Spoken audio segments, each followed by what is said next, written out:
I'm going to get a dog saying a prayer. Okay. Oh, he's doing. All right, give me 5. Say a prayer. That's the brother I just met. And he was showing everybody. He taught it to, quote, say a prayer. And he walks. We just finished, Brother Dave just finished doing the feeding. I was debating if, Pro, say hi. Hi, Claire. How you doing? I was debating teaching a little bit on, Furman's here, but he's camera shy. At 7. I was thinking maybe sometimes on Sunday I teach whatever Brother Dave kind of verses that he uses. Who remembers the verses? I need help. I'm on video. I'm live. I need help. Verses. The verse. Samuel, what did Dave preach on? Who remembers? It was from Samuel. Lord kept calling him, but he thought it was the other one calling him. It's best to sit still and listen for him to call you instead of going out on your own and doing it yourself. The story was about Samuel when he was a boy, and he thought a man by the name of Eli, who was the priest, was calling him. How did Samuel wind up living with the priest where the temple or the tabernacle was? How did he wind up living there? Eli was not his dad. Eli was the main religious leader of the time, and Eli had 2 sons. Dave didn't get into all this, but the 2 sons he had were Hophni and Phinehas, and they were like priests. But you know what they were doing? They were sleeping with the ladies. They were screwing around. They were getting drunk. These were the preachers at that time. But there was a lady by the name of Hannah. She was just a regular Jewish lady.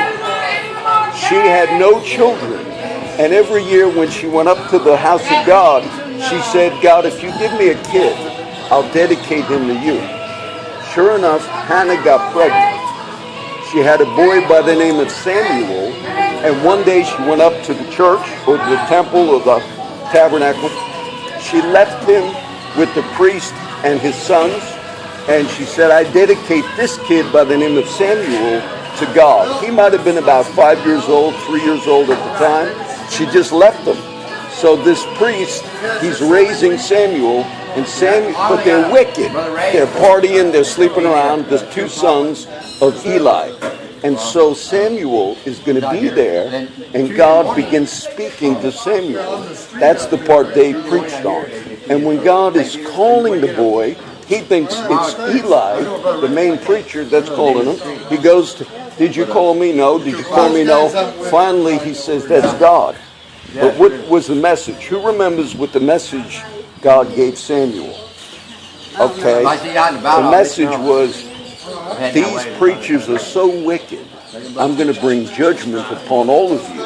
And he's afraid to tell Eli, because that's about his own family, his 2 sons.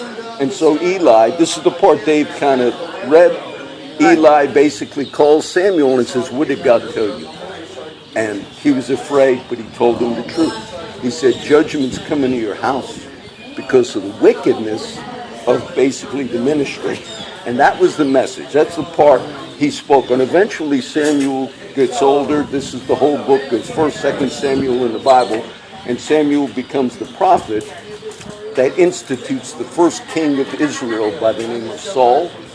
And then eventually judgment comes upon Saul, and David, King David, the second king of Israel, Samuel also will anoint him. So the major 2 kings in the beginning of the nation of Israel were both anointed and picked out, and Saul was the first, David was the second. So Samuel becomes a very prominent figure in the history of the prophets. But it all started when he was that little kid, when God began speaking to him. And that's the whole story of 1st and 2nd Samuel. As a matter of fact, Furman had a little bit of the insight when I brought it up. So instead of me doing this tomorrow, sometimes I'll teach on Sunday at my daughter's, and I will teach whatever Dave kind of mentions. So instead we did that today. That was the little message we did in 5 minutes. Any questions? I want to hear it tomorrow. Oh no, I'm not going to teach it again tomorrow. Oh, you're not? No, I pretty much taught it just now. Okay. It's an overview. What I'll do tonight, this is a rollout video. I'll link 1st and 2nd Samuel. But Samuel, that's what he's prominent for. And there are 2 books of the Bible in the Old Testament, 1st and 2nd Samuel, that cover the whole story. By the way, Hannah, who was the mother of Samuel, she actually was competing with another wife. Yes? Do you think that's a good thing? No. The father's name was Elkanah, and he had 2 wives. One was Peniel, the other was Hannah. And Peniel had a bunch of kids. And she was doing good, and she used to make fun of Hannah and say, oh, look at this. I got all the kids. I guess the husband loves me more. And that kind of played upon Hannah. She was broken about it, and then finally God gave her a son. But miraculously, she gave that son to God and left him at the temple. And it's kind of an interesting story, but that's the main thing about Samuel. He started that way, and God used him. One time Samuel, I believe it's him, but he chops some king, and I believe he hacks. I was telling this to maybe Furman one day, but he chops some guy and cuts him up. So those prophets were kind of tough back then. As a matter of fact, Crow likes, so Samuel liked knives, so like Crow. That's right. All right? Wow, that's really long. So I covered it real quick. It was a very nice fellowship today. Brother Dave served pizza. There were some other guys that you didn't get to see. And this will be the little teaching for today's talk. God bless everybody.